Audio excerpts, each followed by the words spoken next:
ಇರುವುದು ಒಂದೇ ಜೀವನ, ಸಿಗುವುದು ಕೆಲವೇ ಕೆಲವು ದಿನ. ತಿಳಿಯದೆಯೇ ಕಳೆದಂತಹ ಬಾಲ್ಯ, ಗೊತ್ತಿಲ್ಲದಂತೆಯೇ ಜಾರುವಂತಹ ಹರೆಯ, ಕರೆಯದೆಯೇ ಬರುವಂತಹ ಮುದಿತನ, ಎಲ್ಲವನ್ನ ಅನುಭವಿಸುತ್ತಾ ಬಾಳುವುದೇ ಬದುಕಾಗಿದೆ. ನೀ ಲೆಕ್ಕಕ್ಕೆ ಇಲ್ಲ ಎಂದವರ ಎದುರು ಲೆಕ್ಕಕ್ಕೆ ಸಿಗದ ಹಾಗೆ ಎದ್ದು ಗೆದ್ದು ನಿಂತು ತೋರಿಸು. ಕಷ್ಟಪಟ್ಟು ದುಡಿಯಬೇಕು, ಇಷ್ಟಪಟ್ಟು ಬದುಕಬೇಕು, ಇಷ್ಟೇ ಈ ಜೀವನ. ಬದುಕು ಕಲಿಸಿದಂತಹ ಕನಸು ಏನೆಂದರೆ ವಾಸ್ತವ ಹೇಳಿತು. ಮುಚ್ಚಿದ ಕಣ್ಣುಗಳಲ್ಲಿ ಏನು ನಮ್ಮದಾಗಿರುತ್ತದೆಯೋ ತೆರೆದ ಕಣ್ಣುಗಳಲ್ಲಿ ಅದು ನಮ್ಮದಾಗುವುದೇ ಇಲ್ಲ. ಆಸ್ತಿ ಪಾಲು ಮಾಡುವಾಗ ಗದ್ದಲವಿತ್ತು. ನಾನು ಯಾರ ಪಾಲಿಗೆ ಎಂದು ಅಮ್ಮ ಕೇಳಿದಾಗ ಮೌನ ಎನ್ನುವುದು ಆವರಿಸಿತ್ತು. ಒಬ್ಬ ಜ್ಞಾನಿಯ ಬುದ್ಧಿವಂತಿಕೆ ಪೂರ್ತಿಯಾಗಿ ನೋಡಿ ತುಂಬ ಆಸಕ್ತಿಕರವಾಗಿ ಇರುತ್ತದೆ. ಸಮಾಜದಲ್ಲಿ ಒಬ್ಬ ಬಡವ 100 ಸತ್ಯ ಹೇಳಿದರೂ ಕೂಡ ಯಾರೂ ಕೂಡ ನಂಬುವುದಿಲ್ಲ. ಆದರೆ ಅದೇ ಒಬ್ಬ ಶ್ರೀಮಂತ 1 ಸುಳ್ಳು ಹೇಳಿದರೆ ಸಾಕು, ಎಲ್ಲರೂ ಕೂಡ ನಂಬುತ್ತಾರೆ. ಹಣಕ್ಕೆ ಇರುವಂತಹ ಬೆಲೆ ಬಡವನ ಗುಣಕ್ಕೆ ಎನ್ನುವುದು ಇರುವುದೇ ಇಲ್ಲ. ಈ ಸತ್ಯವನ್ನು ಅರಿತು ಜೀವನವನ್ನು ಮಾಡಿ. ನಾವು ತಿನ್ನುವ ಪ್ರತಿಯೊಂದು ತುತ್ತಿನ ಹಿಂದೆ ಒಬ್ಬ ರೈತನ ಬೆಳೆದಿರುವಂತಹ ಕಷ್ಟ ಜೀವನ ಅಡಗಿರುತ್ತದೆ. ನಿಮ್ಮ ಅಣ್ಣ ನಿಮ್ಮನ್ನ ಪ್ರೀತಿಸುವುದನ್ನು ಎಂದಿಗೂ ಕೂಡ ವ್ಯಕ್ತಪಡಿಸುವುದಿಲ್ಲ. ಆದರೆ ನಿಮ್ಮನ್ನ ಅವನಂತೆ ಯಾರೂ ಕೂಡ ಪ್ರೀತಿಸುವುದಕ್ಕೆ ಸಾಧ್ಯವೇ ಇಲ್ಲ. ಮನುಷ್ಯನು ಹೇಳುತ್ತಾನೆ, ಸ್ವಲ್ಪ ಹಣ ಬಂದರೆ ಏನಾದರೂ ಮಾಡಿ ತೋರಿಸುತ್ತೀನಿ ಅಂತ. ಹಣ ಹೇಳುತ್ತದೆ, ಏನಾದರೂ ಮಾಡಿ ತೋರಿಸು, ನಾನೇ ನಿನ್ನ ಹತ್ತಿರ ಬರುತ್ತೇನೆ ಎಂದು. ಅಂದ ಮತ್ತು ಆನಂದ ಬೇರೆಲ್ಲೂ ಕೂಡ ಇರುವುದಿಲ್ಲ, ನಿನ್ನೊಳಗೆ ಇರುತ್ತವೆ. ಮತ್ತೆಲ್ಲೂ ಕೂಡ ಹುಡುಕಬೇಡ. ಸಹಿಸಿಕೊಳ್ಳುವವರಿಗೆ ತಾಳ್ಮೆ ಇದ್ದು ಬಿಟ್ಟರೆ ದುಃಖ ನೀಡುವವರು ಇದ್ದು ಸತ್ತಂತೆಯೇ ಆಗುವುದು. ಮಕ್ಕಳಿಗೆ ಸರಿಯಾದ ಸಮಯಕ್ಕೆ ಉಪಹಾರ ಕೊಡದೇ ಇದ್ದರೆ ಸ್ವಲ್ಪ ಸಮಯ ಅಳಬಹುದು. ಆದರೆ ಸರಿಯಾದ ಸಮಯಕ್ಕೆ ಸಂಸ್ಕಾರವನ್ನು ಕೊಡದೇ ಇದ್ದರೆ ಜೀವನ ಪೂರ್ತಿ ಮಕ್ಕಳು ಅಳುತ್ತಾರೆ. ಇಂದು ಅಮ್ಮನ ಅಡುಗೆಯನ್ನು ನಾವು ತಳ್ಳಿರಬಹುದು, ಆದರೆ ಅಮ್ಮ ಪ್ರೀತಿಯಿಂದ ಮಾಡಿರುವಂತಹ ಅಡುಗೆಯನ್ನು ಅವರ ಮನಸ್ಸಿಗೆ ನೋವಾಗದಂತೆ ಸವಿದು ಬಿಡಿ. ಏಕೆಂದರೆ ಕೆಲವರಿಗೆ ಅನ್ನವೇ ಸಿಗುವುದಿಲ್ಲ, ಇನ್ನು ಕೆಲವರಿಗೆ ಅಮ್ಮನೇ ಇರುವುದಿಲ್ಲ. ಎರಡನ್ನೂ ಕೂಡ ನೀವು ನಿಭಾಯಿಸುವುದನ್ನು ನೋಡಬೇಕು.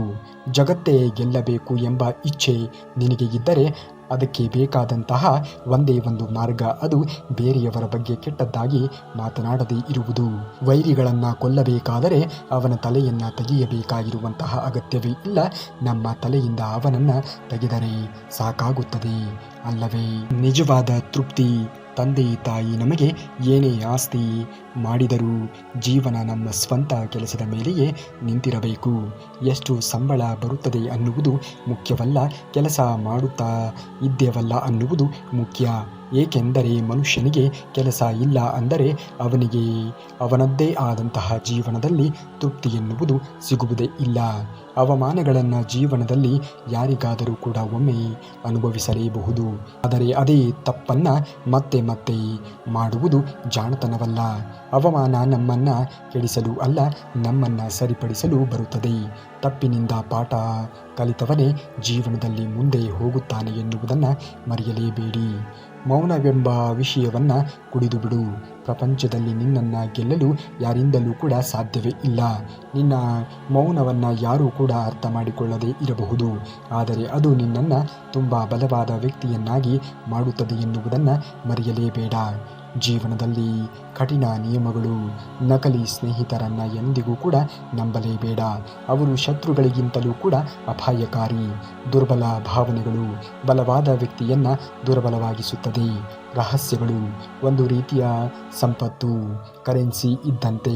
ಪ್ರತಿಯೊಂದು ದಯೆಯೂ ಕೂಡ ಒಂದು ಮಿತಿ ಎನ್ನುವುದು ಇರುತ್ತದೆ ಎನ್ನುವುದನ್ನು ಮರೆಯಲೇಬೇಡ. ಜೀವನದಲ್ಲಿ ಎಲ್ಲರೂ ಕೂಡ ನಮ್ಮ ಜೊತೆ ಮಾತನಾಡುತ್ತಾರೆ, ಆದರೆ ಎಲ್ಲರೂ ಕೂಡ ನಮ್ಮವರಾಗುವುದಿಲ್ಲ. ಕೆಲವರು ನಿಜವಾದ ಸಂಬಂಧಕ್ಕಾಗಿ ಮಾತನಾಡುತ್ತಾರೆ, ಆದರೆ ಕೆಲವರು ನಮ್ಮ ಅವಶ್ಯಕತೆಗಳಿಗಾಗಿ ಮಾತ್ರ ಮಾತನಾಡುತ್ತಾರೆ. ಆದ್ದರಿಂದ ಜೀವನದಲ್ಲಿ ಜನರನ್ನು ಅವರ ಮಾತಿನಿಂದ ಅಲ್ಲ, ಅವರ ವರ್ತನೆಯಿಂದ ಅರ್ಥ ಮಾಡಿಕೊಳ್ಳಬೇಕು. ಬೇಗ ಎಚ್ಚರಗೊಳ್ಳುವುದು ತುಂಬಾ ಉತ್ತಮ. ಅದು ನಿದ್ದೆಯಿಂದಾಗಲಿ, ಭ್ರಮೆಯಿಂದಾಗಲಿ ಅಥವಾ ಅಹಂಕಾರದಿಂದ ಆಗಲಿ. ನಿದ್ದೆಯಿಂದ ಗೆದ್ದವನು ದಿನವನ್ನು ಗೆಲ್ಲುತ್ತಾನೆ, ಭ್ರಮೆಯಿಂದ ಗೆದ್ದವನು ಜೀವನವನ್ನು ಗೆಲ್ಲುತ್ತಾನೆ ಎನ್ನುವ ಸತ್ಯವನ್ನು ಅರಿತು ಜೀವನವನ್ನು ಮಾಡುವುದನ್ನು ಕಲಿತುಕೊಳ್ಳಿ. ಬಿದ್ದವನ ನೋಡಿ ನಗಲೇಬೇಡಿ, ಬಡವನನ್ನು ನೋಡಿ ಹಂಗಿಸಲೇಬೇಡಿ, ಹಸಿದವನನ್ನು ನೋಡಿ ತಿರಸ್ಕರಿಸಲೇಬೇಡಿ. ಇಂದು ಅವರು ಕಷ್ಟದಲ್ಲಿ ಇರಬಹುದು, ನಾಳೆ ನಾವು ಇರಬಹುದು. ಕಾಲಚಕ್ರದಲ್ಲಿ ನಾವು ಒಬ್ಬರೆಂದು ಮರೆಯಲೇಬೇಡ. ಮನುಷ್ಯತ್ವವೇ ಜೀವನದಲ್ಲಿ ದೊಡ್ಡದು ಎನ್ನುವುದನ್ನು ಮರೆಯಲೇಬೇಡ. ಜೀವನದಲ್ಲಿ ಈ ತಪ್ಪುಗಳನ್ನು ಎಂದಿಗೂ ಕೂಡ ಮಾಡಲೇಬೇಡಿ. ಸರಿಯಾದ ಸಮಯದಲ್ಲಿ ಸರಿಯಾದ ನಿರ್ಧಾರವನ್ನು ತೆಗೆದುಕೊಳ್ಳುವುದು ಜೀವನದ ಜಾಣತನ. ಏಕೆಂದರೆ ಜೀವನದಲ್ಲಿ ಬಹಳ ಬೇಗ ಯಾರನ್ನಾದರೂ ನಂಬಬಹುದು, ಅಪಾಯಕಾರಿ ಆಗದೇ ಇರಬಹುದು ಮತ್ತು ಬಹಳ ತಡವಾಗಿ ಸತ್ಯವನ್ನು ಅರ್ಥ ಮಾಡಿಕೊಳ್ಳುವುದು ನೋವನ್ನು ನಮಗೆ ಕೊಡುತ್ತದೆ. ಅತಿಯಾದ ನಂಬಿಕೆ ಎನ್ನುವುದು ಯಾರ ಮೇಲೆಯೂ ಕೂಡ ಬೇಡವೇ ಬೇಡ. ನಾಲ್ವರೊಂದಿಗೆ ವಾದ ಮಾಡುವುದಕ್ಕೆ ಹೋಗಬೇಡ. ಮೂರ್ಖರೊಂದಿಗೆ, ಹುಚ್ಚನೊಂದಿಗೆ, ಗುರುಗಳೊಂದಿಗೆ, ತಾಯಿ ತಂದೆಯರೊಂದಿಗೆ ನಾಲ್ಕು ವಿಷಯಗಳಲ್ಲಿ ಲಜ್ಜೆ ಪಡಲೇಬೇಡ. ಹಳೆಯ ಬಟ್ಟೆಗಳಲ್ಲಿ ಬಡ ಸ್ನೇಹಿತರೊಂದಿಗೆ, ವೃದ್ಧ ತಾಯಿ ತಂದೆಯರೊಂದಿಗೆ ಸರಳ ಜೀವನದಲ್ಲಿ ನಾವು ಜೀವನವನ್ನು ಮಾಡುವುದನ್ನು ಕಲಿತುಕೊಳ್ಳಬೇಕು. ನಿನ್ನ ಸ್ವಭಾವ ಹಣಕಾಸು ಅಥವಾ ಸಂಬಂಧಗಳನ್ನು ಹಾಳು ಮಾಡಲು ಪ್ರಯತ್ನಿಸಿದವರನ್ನು ಮತ್ತೆ ಸ್ನೇಹಿತರನ್ನಾಗಿಯೂ ಕುಟುಂಬದವರನ್ನಾಗಿಯೂ ನಿನ್ನ ಜೀವನಕ್ಕೆ ಮತ್ತೆ ಸೇರಿಸಲೇಬೇಡ. ಹಾವು ತನ್ನ ಚರ್ಮವನ್ನು ಬದಲಿಸಬಹುದು, ಆದರೆ ಅದು ಹಾವೇ ಆಗಿರುತ್ತದೆ. ಹಾಗಾಗಿ ಜೀವನದಲ್ಲಿ ನಾವು ಮೇಲಿನ ನೋಟಕ್ಕೆ ನೋಡಿ ಒಳ್ಳೆಯ ವ್ಯಕ್ತಿ ಎಂದು ತಿಳಿದುಕೊಳ್ಳಬಾರದು. ಅವರು ಅಂತರಂಗದಿಂದ ಹೇಗೆ ಇದ್ದಾರೆ ಎನ್ನುವುದನ್ನು ಅರಿತುಕೊಳ್ಳಬೇಕು. ಒಬ್ಬಂಟಿಯಾಗಿ ಇರುವಾಗ ನಮ್ಮ ಆಲೋಚನೆಗಳು ನಮ್ಮ ಭವಿಷ್ಯವನ್ನು ರೂಪಿಸುತ್ತವೆ. ಜನರ ಜೊತೆ ಇರುವಾಗ ನಮ್ಮ ಮಾತುಗಳು ನಮ್ಮ ಸಂಬಂಧಗಳನ್ನು ನಿರ್ಮಿಸುತ್ತವೆ ಅಥವಾ ಹಾಳು ಮಾಡುತ್ತವೆ. ಆದ್ದರಿಂದ ಜೀವನದಲ್ಲಿ ಯಶಸ್ವಿಯಾಗಲು ಮನಸ್ಸನ್ನು, ಮಾತುಗಳನ್ನು ನಿಯಂತ್ರಿಸುವುದನ್ನು ಕಲಿಯಲೇಬೇಕು. ಜೀವನದಲ್ಲಿ ಸಮತೋಲನ ಬಹಳ ಮುಖ್ಯ. ಕೇಳಿ, ಆದರೆ ಅಂಟಿಕೊಳ್ಳುವುದಕ್ಕೆ ಹೋಗಬೇಡಿ. ನಂಬಿರಿ, ಆದರೆ ಅವಲಂಬಿಸುವುದಕ್ಕೆ ಹೋಗಬೇಡಿ. ಕಲಿಯಿರಿ, ಆದರೆ ಅನುಕರಿಸುವುದಕ್ಕೆ ಹೋಗಬೇಡಿ. ಪ್ರೋತ್ಸಾಹಿಸಿ, ಆದರೆ ಒತ್ತಾಯಿಸುವುದಕ್ಕೆ ಹೋಗಬೇಡಿ. ಕನಸು ಕಾಣಿರಿ, ಆದರೆ ವಾಸ್ತವಿಕತೆಯಿಂದ ತಪ್ಪಿಸಿಕೊಳ್ಳುವುದಕ್ಕೆ ಹೋಗಬೇಡಿ. ಇದೇ ಜೀವನವನ್ನು ಸರಿಯಾದ ದಾರಿಯಲ್ಲಿ ನಡೆಸುವ ಸುವರ್ಣ ನಿಯಮ ಎನ್ನುವುದನ್ನು ಮರೆಯಲೇಬೇಡಿ. ಆಗುವುದೆಲ್ಲ ಒಳ್ಳೆಯದೇ ಆಗುತ್ತದೆ. ಜೀವನದಲ್ಲಿ ಏನೇ ಆದರೂ ಕೂಡ ಎಲ್ಲದಕ್ಕೂ ಕೂಡ ಒಂದು ಅಂತ್ಯ ಎನ್ನುವುದು ಇರುತ್ತದೆ ಎನ್ನುವ ಸತ್ಯವನ್ನು ಅರಿತು ಜೀವನವನ್ನು ಮಾಡುವುದನ್ನು ಕಲಿತುಕೊಳ್ಳಿ. ಜೀವನದಲ್ಲಿ ಎಲ್ಲರ ಜೊತೆಗೆ ಹಂಚಿಕೊಳ್ಳುವುದಕ್ಕೆ ಹೋಗಬಾರದು. ಕೆಲವು ವಿಷಯಗಳು, ಕೆಲವು ಗುರಿಗಳು, ಕೆಲವು ಕನಸುಗಳು ನಮ್ಮೊಳಗೆ ಇದ್ದಾಗಲೇ ಅವು ಸುರಕ್ಷಿತವಾಗಿ ಇರುತ್ತದೆ. ಹೆಚ್ಚು ಹೇಳುವುದು ಕೆಲವೊಮ್ಮೆ ನಮ್ಮದೇ ಸಮಸ್ಯೆಗೆ ಕಾರಣವಾಗಬಹುದು ಎನ್ನುವ ಸತ್ಯವನ್ನು ಅರಿತು ಜೀವನವನ್ನು ಮಾಡಿ. ಶ್ರಮ ಅನ್ನುವುದು ಯಾರನ್ನೂ ಕೂಡ ಕೊಲ್ಲುವುದಿಲ್ಲ, ಆದರೆ ಚಿಂತೆ ಅನ್ನುವುದು ಬಹಳಷ್ಟು ಜನರನ್ನು ಜೀವಂತವಾಗಿ ಕೊಲ್ಲುತ್ತದೆ. ಆದ್ದರಿಂದ ಜೀವನದಲ್ಲಿ ಕೆಲಸದ ಒತ್ತಡಕ್ಕಿಂತ ಮನಸ್ಸಿನ ಚಿಂತೆ ಎನ್ನುವುದು ಹೆಚ್ಚು ಅಪಾಯಕಾರಿ ಎನ್ನುವುದನ್ನು ಮರೆಯಲೇಬೇಡಿ. ಯಾರನ್ನೂ ನಿಮ್ಮ ಜೀವನದಲ್ಲಿ ದೋಷಾರೋಪಣೆಯನ್ನು ಮಾಡಬೇಡಿ. ಒಳ್ಳೆಯವರು ನಿಮಗೆ ಸಂತೋಷವನ್ನು ಕೊಡುತ್ತಾರೆ, ಕೆಟ್ಟವರು ನಿಮಗೆ ಅನುಭವವನ್ನು ಕೊಡುತ್ತಾರೆ. ಅತ್ಯಂತ ಕೆಟ್ಟವರು ನಮಗೆ ಪಾಠವನ್ನು ಕಲಿಸುತ್ತಾರೆ, ಅತಿ ಉತ್ತಮರು ನಮಗೆ ನೆನಪುಗಳನ್ನು ಕೊಟ್ಟು ಹೋಗುತ್ತಾರೆ ಎನ್ನುವುದನ್ನು ಮರೆಯಲೇಬೇಡಿ.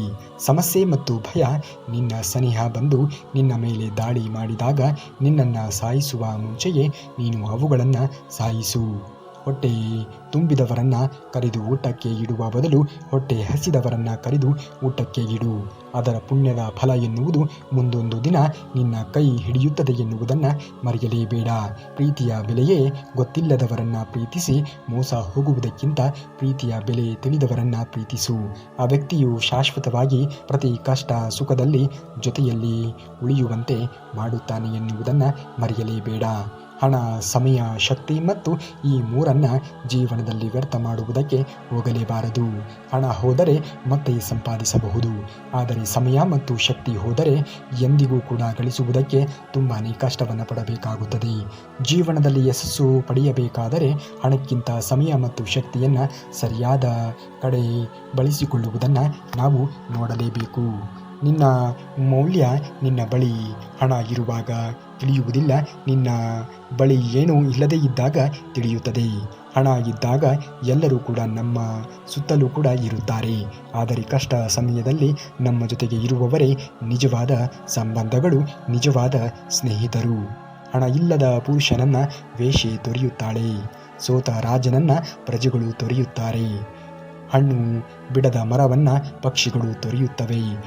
ಪ್ರಪಂಚದಲ್ಲಿ ಎಲ್ಲರೂ ತಮ್ಮ ಲಾಭವನ್ನೇ ನೋಡುತ್ತಾರೆ. ಎಲ್ಲಿಯವರೆಗೆ ನಮ್ಮಲ್ಲಿ ಜನರಿಗೆ ಬೇಕಾದದ್ದು ಇದೆಯೋ ಅಲ್ಲಿಯವರೆಗೆ ಮಾತ್ರ ನಮಗೆ ಬೆಲೆ ಎನ್ನುವುದು ಸಿಗುವುದಕ್ಕೆ ಸಾಧ್ಯವಾದೀತು. ಅಳತೆ ಮೀರಿ ಮಾಡಿದಂತಹ ಸಾಲ, ಅದ್ದೂರಿಯಿಂದ ಮಾಡಿದಂತಹ ಮದುವೆ, ಸರಳತೆಯನ್ನು ಮೀರಿ ತೋರಿಕೆಯ ಬದುಕು, ಅತಿಯಾಗಿ ಒಬ್ಬರ ಮೇಲೆ ನಂಬಿಕೆ ಮತ್ತು ಅಪಾರವಾದಂತಹ ಪ್ರೀತಿ, ಇದು ಯಾವತ್ತಿಗೂ ಕೂಡ ಒಳ್ಳೆಯದಲ್ಲ ಎನ್ನುವ ಸತ್ಯವನ್ನು ಅರಿತು ಜೀವನವನ್ನು ಮಾಡಿ ಬದುಕನ್ನು ಒಳ್ಳೆಯ ರೀತಿಯಲ್ಲಿ ಬದಲಿಸಿಕೊಳ್ಳಲು ಬೇಕಾದಷ್ಟು ಸಮಯ ಸಿಗಬಹುದು. ಆದರೆ ಸಮಯವನ್ನು ಬದಲಿಸಲು ಒಳ್ಳೆಯ ಬದುಕಿನಿಂದಲೂ ಕೂಡ ಸಾಧ್ಯವೇ ಇಲ್ಲ ಎನ್ನುವ ಸತ್ಯವನ್ನು ಅರಿತು ಜೀವನವನ್ನು ಮಾಡಿ. ಸೋಲು ಮತ್ತು ಒಂಟಿತನ ನಮ್ಮ ಜೀವನದಲ್ಲಿ ಬಹಳಷ್ಟು ಪಾಠವನ್ನು ಕಲಿಸುತ್ತವೆ. ಸೋಲು ಯಾವ ತರಹ ಗೆಲ್ಲಬೇಕು ಎಂದು ಕಲಿಸಿದರೆ, ಒಂಟಿತನ ಜೀವನದಲ್ಲಿ ಯಾರನ್ನೂ ಕೂಡ ನಂಬಬೇಕು, ಯಾರು ನಮ್ಮವರು ಎಂದು ತಿಳಿಸಿಕೊಡುತ್ತದೆ ಎನ್ನುವ ಸತ್ಯವನ್ನು ಅರಿತು ಜೀವನವನ್ನು ಮಾಡಿ. ಸುಡುವ ಹೊಟ್ಟೆಗೆ ಕಷ್ಟದ ಬೆಲೆ, ಒಂಟಿತನದಲ್ಲಿ ಸಂಬಂಧಗಳ ಬೆಲೆ, ಅವಕಾಶ ಕೈ ಜಾರಿದ ಸಮಯದ ಬೆಲೆ, ಕೈಯಲ್ಲಿ ಬಿಡಿಕಾಸು ಇಲ್ಲದಾಗ ಮನುಷ್ಯನ ಬೆಲೆ ಏನು ಎನ್ನುವುದು ನಮಗೆ ಗೋಚರವಾಗುವುದಕ್ಕೆ ಸಾಧ್ಯವಾಗುವುದು. ಜೀವನದಲ್ಲಿ ನಾವು ಪುನಃ ವಾಪಸ್ ಬರುವುದಕ್ಕೆ ಇರುವುದು ಪ್ರಾಣ, ಯೌವನ, ಕಾಲ. ಬಂದು ಹೋಗುವುದು ರೋಗ, ಆಸ್ತಿ, ಕಷ್ಟ. ಬಂದು ಹೋಗದೇ ಇರುವುದು ವಿದ್ಯೆ, ಸಂಬಂಧ, ಸ್ನೇಹಿತ. ಒಳ್ಳೆಯ ಸಂಬಂಧಗಳನ್ನು ಕಾಪಾಡಿಕೊಳ್ಳಿ, ವಿದ್ಯೆಯನ್ನು ಸಂಪಾದಿಸಿ. ಸಮಯವನ್ನು ವ್ಯರ್ಥ ಮಾಡುವುದಕ್ಕೆ ಹೋಗಲೇಬೇಡಿ. ಸರಿಯಾದ ಸಮಯವನ್ನು ಸರಿಯಾದ ರೀತಿಯಲ್ಲಿ ನೀವು ಬಳಸಿಕೊಂಡಿದ್ದೇ ಆದರೆ ಸರಿಯಾದ ಸಮಯದಲ್ಲಿ ನಿಮಗೆ ಏನು ಒಂದು ತಲುಪಬೇಕೋ ಅದು ತಲುಪುತ್ತದೆ. ತನಗೆಲ್ಲವೂ ಕೂಡ ತಿಳಿದಿದೆ ಎಂದು ಕೆಲಸ ಮಾಡುವುದು ಮೂರ್ಖತನ. ತನಗೇನೂ ಕೂಡ ಗೊತ್ತಿಲ್ಲ ಎಂದು ಕೆಲಸ ಮಾಡುವುದೇ ಇರುವುದು ಸೋಮಾರಿತನ. ಶ್ರದ್ಧೆಯಿಂದ 4 ಜನರನ್ನ ಕೇಳಿ ತಿಳಿದು ಕೆಲಸ ಮಾಡುವುದು ಜಾಣತನ. ತಿಳಿದು ಕೆಲಸ ಮಾಡು, ಯಶಸ್ಸಿನ ರಹಸ್ಯ ಎನ್ನುವುದು ಗೋಚರವಾಗುವುದು. ಮುಚ್ಚಿದ ಬಾಯಿಯ ಮೀನು ಎಂದಿಗೂ ಕೂಡ ಗಾಳಕ್ಕೆ ಸಿಕ್ಕಿ ಹಾಕಿಕೊಳ್ಳುವುದೇ ಇಲ್ಲ. ಈ ಮಾತು ಕೇವಲ ಮೀನಿಗೆ ಅಷ್ಟೇ ಅಲ್ಲ, ಮನುಷ್ಯರಿಗೂ ಕೂಡ ಅನ್ವಯಿಸುತ್ತದೆ. ಬಹುತೇಕ ಸಂದರ್ಭಗಳಲ್ಲಿ ನಾವು ಅಗತ್ಯವಿಲ್ಲದಂತೆ ಮಾತನಾಡುವುದರಿಂದಲೇ ಸಮಸ್ಯೆಗೆ ಸಿಲುಕುತ್ತೇವೆ. ಎಲ್ಲಿ ಮಾತನಾಡಬೇಕು, ಎಲ್ಲಿ ಮೌನವಾಗಿ ಇರಬೇಕು ಎನ್ನುವುದನ್ನು ತಿಳಿಯುವುದೇ ನಿಜವಾದ ಜಾಣತನ ಎನ್ನುವುದನ್ನು ಮರೆಯಲೇಬೇಡಿ. ತುಂಬಿದಂತಹ ಜೇಬು 100 ಆಟವನ್ನು ಆಡಿಸುತ್ತದೆ, ಖಾಲಿ ಜೇಬು 100 ಪಾಠವನ್ನು ಕಲಿಸುತ್ತದೆ. ತುಳಿಯೋಕೆ 100 ಜನ ಇರುತ್ತಾರೆ, ಕಾಪಾಡುವುದಕ್ಕೆ ಜೀವನದಲ್ಲಿ ಒಬ್ಬರಾದರೂ ಕೂಡ ಇದ್ದೇ ಇರುತ್ತಾರೆ. ಆ ಒಬ್ಬರನ್ನು ನಂಬಿ ಜೀವನವನ್ನು ಮಾಡಿ. ಎಲ್ಲರೂ ಗೊತ್ತಿದ್ದರೂ ಕೂಡ ಗೊತ್ತಿಲ್ಲದಂತೆ ಇದ್ದು ಬಿಡು. ಅರ್ಥ ಮಾಡಿಕೊಂಡವರು ಜೊತೆಯಲ್ಲಿ ಉಳಿಯುತ್ತಾರೆ, ಅನುಮಾನ ಪಟ್ಟವರು ಸರಿದು ಹೋಗುತ್ತಾರೆ. ಜೀವನದಲ್ಲಿ ನೀವೆಷ್ಟೇ ಸರಿಯಿದ್ದರೂ ಕೂಡ ನೋಡುವವರ ದೃಷ್ಟಿ ಸರಿಯಿಲ್ಲದೆ ಇದ್ದರೆ ನೀವು ಮಾಡಿದ್ದೆಲ್ಲವೂ ಕೂಡ ತಪ್ಪಾಗಿಯೇ ಕಾಣುವುದು. ಆದ್ದರಿಂದ ಎಲ್ಲರಿಗೂ ಕೂಡ ನಿನ್ನನ್ನು ಸಾಬೀತುಪಡಿಸುವ ಪ್ರಯತ್ನವನ್ನು ಮಾಡುವುದಕ್ಕೆ ಹೋಗಲೇಬೇಡ. ಯಾವ ಸಂದರ್ಭದಲ್ಲಿ ನೀನು ಶ್ರಮವನ್ನು ಪಡುತ್ತೀಯೋ ಅಂದಿನಿಂದಲೇ ನಿನ್ನ ಬೆಳವಣಿಗೆ ಎನ್ನುವುದು ಆಗುವುದಕ್ಕೆ ಸಾಧ್ಯವಾದೀತು. ಯಾರು ಹೂವು ತರುತ್ತಾರೆ ಎಂದು ಕಾಯುತ್ತಾ ಇರಬೇಡ. ಹೆಚ್ಚೆಂದರೆ ಅವರು 1-2 ದಿನ ಹೂವುಗಳನ್ನು ತರಬಹುದು. ಆದರೆ ಬದುಕಲು ನೀವೇ ಉದ್ಯಾನವನ್ನು ನಿರ್ಮಿಸಿದರೆ ಪ್ರತಿದಿನವೂ ಕೂಡ ದೇವರನ್ನು, ಮನೆಯನ್ನು, ಮನವನ್ನು ಅಲಂಕಾರ ಮಾಡಿಬಿಡಬಹುದು. ನಿತ್ಯದ ಕೆಲಸಕ್ಕೆ ಯಾರನ್ನೂ ಕೂಡ ಅವಲಂಬನೆಯಾಗುವುದಕ್ಕೆ ಹೋಗಲೇಬೇಡಿ. ನಮ್ಮನ್ನು ಜೀವನದಲ್ಲಿ ಮುಳುಗಿಸುವುದು ಸಮಸ್ಯೆಗಳ ಆಳವಲ್ಲ, ನಮ್ಮ ತಲೆಯ ಮೇಲೆ ಹೊತ್ತಿಕೊಂಡಿರುವಂತಹ ಕೋಪ, ದ್ವೇಷ, ಅಹಂಕಾರ ಎಂಬ 3 ಭಾರಗಳು. ಕೋಪ ಸಂಬಂಧಗಳನ್ನು ಹಾಳು ಮಾಡುತ್ತದೆ, ದ್ವೇಷ ಮನಸ್ಸಿನ ಶಾಂತಿಯನ್ನು ಕಸಿದು ಬಿಡುತ್ತದೆ, ಅಹಂಕಾರ ಮನುಷ್ಯನನ್ನು ಒಂಟಿಯಾಗಿಸುತ್ತದೆ. ಈ 3 ಬಿಟ್ಟರೆ ಜೀವನ ಎನ್ನುವುದು ಹಗುರವಾಗಿ ಸುಂದರವಾಗಿ ಇರುತ್ತದೆ ಎನ್ನುವುದನ್ನು ಮರೆಯಲೇಬೇಡಿ. ಗುಣವಿರುವ ಹೆಣ್ಣು, ಋಣ ಇರುವಂತಹ ಅನ್ನ ಹಣೆಬರಹದಲ್ಲಿ ಬರೆದಿದ್ದರೆ ಮಾತ್ರ ಸಿಗುವುದಕ್ಕೆ ಸಾಧ್ಯವಾದೀತು. ಅಡುಗೆ ಹಾಳಾದರೆ 1 ದಿನ ನಷ್ಟವಾಗುತ್ತದೆ, ಬೆಳೆ ಎನ್ನುವುದು ಹಾಳಾದರೆ 1 ವರ್ಷ ನಷ್ಟವಾಗುತ್ತದೆ. ಆದರೆ ವಿದ್ಯಾಭ್ಯಾಸ ಹಾಳಾದರೆ ಇಡೀ ಬದುಕೇ ನಷ್ಟಮಯವಾಗುತ್ತದೆ ಎನ್ನುವುದನ್ನು ಮರೆಯಲೇಬೇಡಿ. ಯಾವ ಸಂದರ್ಭದಲ್ಲಿ ಏನನ್ನು ತಿಳಿಯಬೇಕೋ ಅದೇ ಸಂದರ್ಭದಲ್ಲಿ ತಿಳಿದುಕೊಂಡಾಗ ಮಾತ್ರ ಜೀವನ ಎನ್ನುವುದು ಸಲೀಸಾಗಿ ಸಾಗುವುದಕ್ಕೆ ಸಾಧ್ಯವಾದೀತು. ಹಿರಿಯರನ್ನು ಸದಾ ಗೌರವಿಸು, ಏಕೆಂದರೆ ನೆರಳು ಕೊಡುವುದು ದೊಡ್ಡ ಮರಗಳು, ಸಣ್ಣ ಕುಂಡಲಗಳಲ್ಲಿ ಬೆಳೆದ ಗಿಡಗಳು ಅಲ್ಲವೇ ಅಲ್ಲ ಎನ್ನುವುದನ್ನು ಮರೆಯಲೇಬೇಡಿ. ಜೀವನದಲ್ಲಿ ಪ್ರೀತಿಯನ್ನು ಉಳಿಸಿಕೊಳ್ಳಿ. ನೀವು ಹೋದಾಗಲೂ ಕೂಡ ನಿಮಗೆ ಸಿಗುವುದು ಪ್ರೀತಿಯ ಮಮಕಾರವೇ ಆಗಿರುತ್ತದೆ. ಸುಲಭವಾಗಿ ಸಿಗುವುದು ಮೋಸ, ಕಷ್ಟವಾಗಿ ಸಿಗುವುದು ಗೌರವ, ಹೃದಯದಲ್ಲಿ ಸಿಗುವುದು ಪ್ರೀತಿ, ಅದೃಷ್ಟವಾಗಿ ಸಿಗುವುದು ಸ್ನೇಹ. ನಾವು ಜೀವನದಲ್ಲಿ ಸ್ನೇಹವನ್ನು ಬೆಳೆಸಿಕೊಳ್ಳಬೇಕಾಗಿರುವುದು ತುಂಬಾ ಅವಶ್ಯಕ. ನಾವು ನಮ್ಮ ಕೆಲಸವನ್ನು ನಾವು ಮಾಡದೆಯೇ ಇದ್ದರೆ ಅದರ ಕಷ್ಟ ಗೊತ್ತಾಗುವುದೇ ಇಲ್ಲ. ಆದರೆ ನಮ್ಮ ಹೊರೆ ನಾವು ಹೊತ್ತಿದಾಗ, ನಮ್ಮ ನೀರನ್ನು ನಾವೇ ಹೊತ್ತೊಯ್ಯುವಾಗ ಪ್ರತಿ ಹನಿಯ ಮೌಲ್ಯ ನಮಗೆ ತಿಳಿಯುತ್ತದೆ. ಜೀವನದಲ್ಲಿಯೂ ಕೂಡ ಅದೇ ಸತ್ಯ. ಕಷ್ಟಪಟ್ಟು ಗಳಿಸಿದ್ದರ ಮೌಲ್ಯ ಯಾವತ್ತಿಗೂ ಕೂಡ ಹೆಚ್ಚು.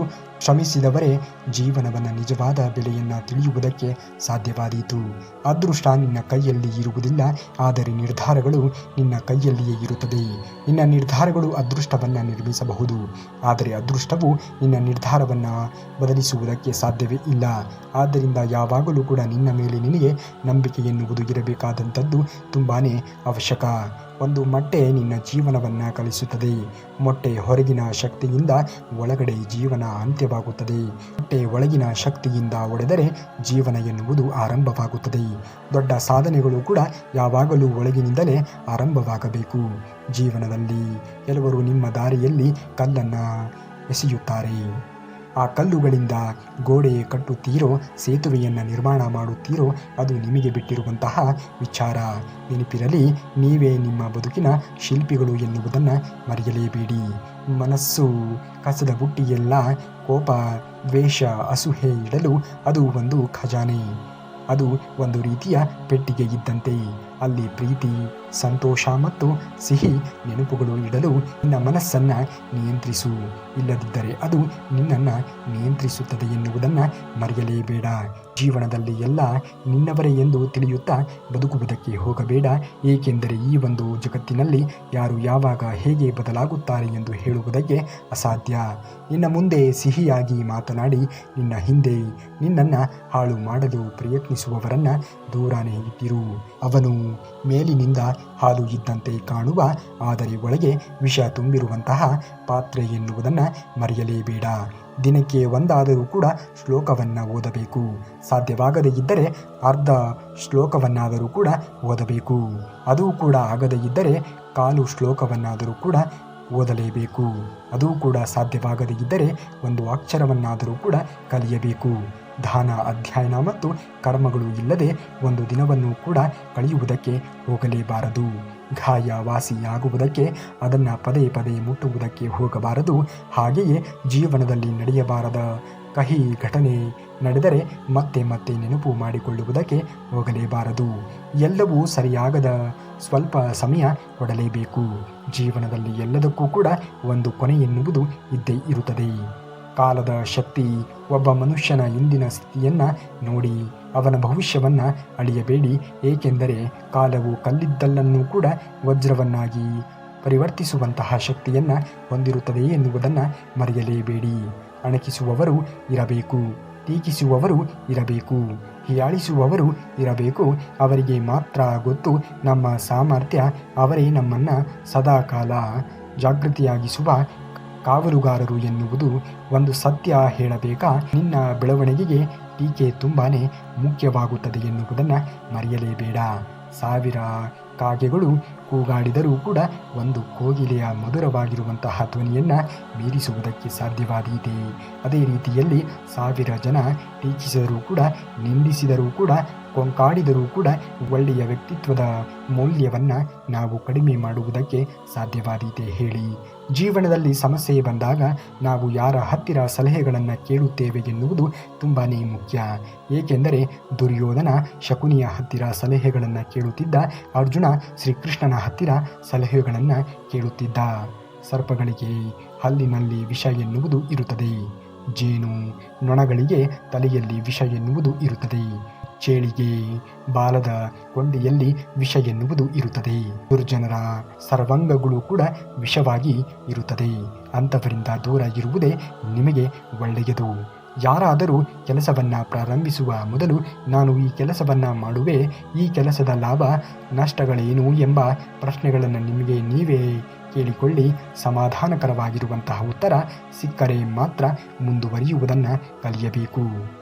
ಬದುಕಿದರೆ ಹಣದ ನೋಟಿನಂತೆ ಬದುಕಬೇಕು. ಯಾರಲ್ಲಿ ಇರುತ್ತದೆಯೋ ಮತ್ತು ಯಾರ ಜೊತೆ ಇದ್ದರೂ ಕೂಡ ತನ್ನ ಬೆಲೆಯನ್ನು ಮಾತ್ರ ಕಳೆದುಕೊಳ್ಳಲೇಬಾರದು.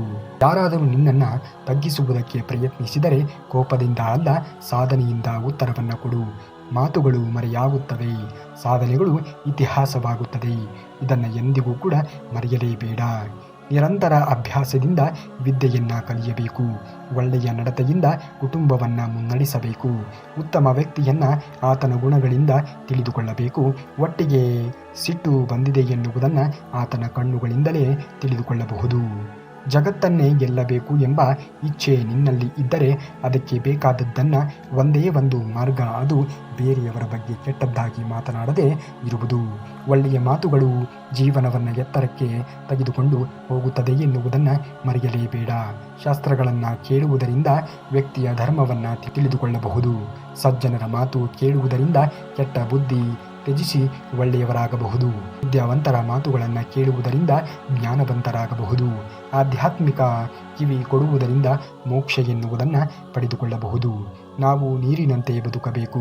ನೀರು ಹರಿಯುವ ದಾರಿಯಲ್ಲಿ ಕಲ್ಲು ಸಿಕ್ಕರೆ ಕಲ್ಲುಗಳನ್ನು ಮುಳುಗಿಸಿ ಮುಂದೆ ಹೋಗುತ್ತದೆ. ಹಾಗೆಯೇ ಜೀವನದಲ್ಲಿ ಕಷ್ಟಗಳನ್ನು ಎದುರಿಸಿ ಮುಂದೆ ನುಗ್ಗುತ್ತಿರಬೇಕು. ಒಂದು ನಿಮಿಷದಲ್ಲಿ ಬದುಕು ಬದಲಾಗುತ್ತದೆ ಅಂತ ಹೇಳುವುದಕ್ಕೆ ಆಗುವುದಿಲ್ಲ. ಆದರೆ ಒಂದು ನಿಮಿಷದಲ್ಲಿ ತೆಗೆದುಕೊಂಡಂತಹ ನಿರ್ಧಾರ ನಮ್ಮ ಬದುಕನ್ನೇ ಬದಲಿಸುತ್ತದೆ ಎನ್ನುವುದನ್ನು ಮರೆಯಲೇಬೇಡಿ. ಜೀವ ಇಲ್ಲದ ಕಲ್ಲುಗಳನ್ನು ಬೇಕಾದರೆ ಒಂದು ಸುಂದರವಾಗಿರುವಂತಹ ಮೂರ್ತಿಯನ್ನಾಗಿ ಮಾಡಿಬಿಡಬಹುದು. ಆದರೆ ಅಹಂಕಾರ ಎಂಬ ಕಿರೀಟ ಹೊತ್ತು ತಿರುಗುವಂತಹ ಮನುಷ್ಯರನ್ನು ಬದಲಿಸುವುದಕ್ಕೆ ಸಾಧ್ಯವೇ ಇಲ್ಲ. ಚಿಂತೆಗಿಂತ ದೊಡ್ಡ ಕಾಯಿಲೆ ಇಲ್ಲ, ನಗುವಿಗಿಂತ ದೊಡ್ಡ ಔಷಧಿ ಇಲ್ಲ. ಬೆಂದಷ್ಟು ರೊಟ್ಟಿಗೆ ರುಚಿ ಎನ್ನುವುದು ಹೆಚ್ಚು, ನೊಂದಷ್ಟು ಬದುಕಿಗೆ ಅರ್ಥ ಎನ್ನುವುದು ಹೆಚ್ಚು. ಎಲ್ಲ ಇದ್ದು ಬದುಕುವುದು ದೊಡ್ಡದ್ದಲ್ಲ, ಏನೂ ಕೂಡ ಇಲ್ಲದೆ ಬದುಕಿ ತೋರಿಸುವುದೇ ನಿಜವಾದ ಬದುಕು ಎನ್ನುವುದನ್ನು ಮರೆಯಲೇಬೇಡಿ. ಬೇರೆಯವರು ಸುಲಭವಾಗಿ ನೀವು ದೀಪ ಬೆಳಗಿಸಿದರೆ ಅದು ನಿಮ್ಮ ಹಾದಿಗೂ ಕೂಡ ಬೆಳಕು ಕೊಡುತ್ತದೆ. ಒಂದು ಒಳ್ಳೆಯ ಕೆಲಸ ನಿಮ್ಮ ಜೀವನವನ್ನೇ ಬದಲಿಸುತ್ತದೆ ಎನ್ನುವುದನ್ನು ಮರೆಯಲೇಬೇಡಿ. ದುಷ್ಟ ಮತ್ತು ಸರ್ಪ, ಇವುಗಳಲ್ಲಿ ಸರ್ಪವೇ ಉತ್ತಮ, ಏಕೆಂದರೆ ಅದು ಒಂದು ಬಾರಿ ಕಚ್ಚುತ್ತದೆ. ಆದರೆ ದುಷ್ಟರು ಹೆಜ್ಜೆ ಹೆಜ್ಜೆಗೂ ಕೂಡ ಕಚ್ಚುತ್ತಲೇ ಇರುತ್ತಾರೆ. ಅಂಥವರಿಂದ ಆದಷ್ಟು ದೂರ ಇರುವುದೇ ಒಳ್ಳೆಯದು. ಈ ಸೂತ್ರವನ್ನು ನಿಮ್ಮ ಜೀವನದಲ್ಲಿ ಅಳವಡಿಸಿಕೊಳ್ಳಿ. ಖಂಡಿತವಾಗಿಯೂ ಕೂಡ ನಿಮಗೆ ಒಳ್ಳೆಯ ದಿನ ಎನ್ನುವುದು ಬಂದೇ ಬರುತ್ತದೆ. ನೀವೇನಾದರೂ ಶ್ರೀಕೃಷ್ಣ ಪರಮಾತ್ಮನ ಭಕ್ತರೇ ಆಗಿದ್ದರೆ ತಪ್ಪದೆ ಈ ವಿಡಿಯೋಗೆ ಒಂದು ಲೈಕನ್ನು ಮಾಡಿ. ಹಾಗೂ ನಾಳೆಯ ಶ್ರೀಕೃಷ್ಣ ಪರಮಾತ್ಮನ ಮತ್ತಷ್ಟು ವಚನಾಮೃತದೊಂದಿಗೆ ನಿಮ್ಮ ಮುಂದೆ ಬರುವವರೆಗೂ ಧನ್ಯವಾದ. ಕರುನಾಡಿಗೆ.